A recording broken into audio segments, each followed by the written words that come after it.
Mapagpalang umaga po ang aming hatid sa inyo mga kapatid mula po dito sa Ambaking Pabo Farm. Napakaganda po at masarap po sa pakiramdam pag tuwing umaga mayroon pong bubungad sa atin na ganito karaming mga papakaining mga alagang pabo. Bubuksan muna natin yung pinto. Tapos pagpasok mo, bubungad sa iyo itong mga pabo na kung saan makikita mo sa iyong sarili na ang mga pabong ito is nakadepende lamang po sa atin o sa may-ari. Dahil ang reality nito mga kapatid, wala silang kakayahang, kumbaga, wala silang kakayahang maghanap buhay sa kanilang sarili talaga eh. Lalo na pag naka-pre-rinse.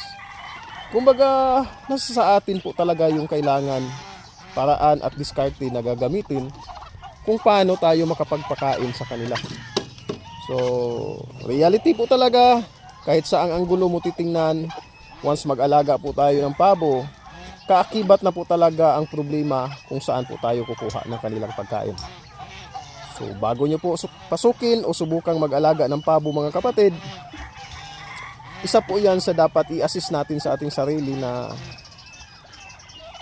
kaya ba nating mag-supply sa pagkain nila. Ayan. Dahil sayang po kung sakali mang mag-alaga po tayo, lalo na yung ibang mga materialis ng pabo mga kapatid, may kamahalan po. Namumukod tangi na po talaga itong broad-breasted o black bronze na broad-breasted.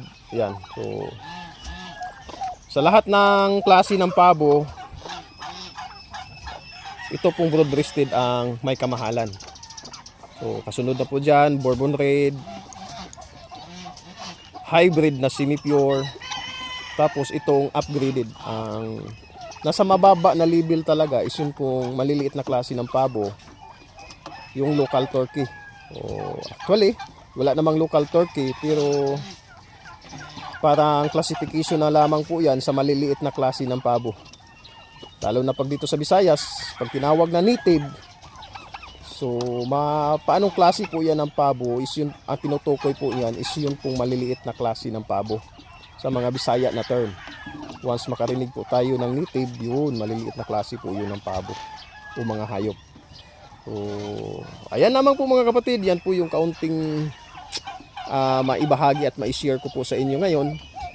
Dahil, ayun, kakibat na po talaga yun sa pag-aalaga ng pabo, is yun pong pagkain na ating maibigay sa kanila.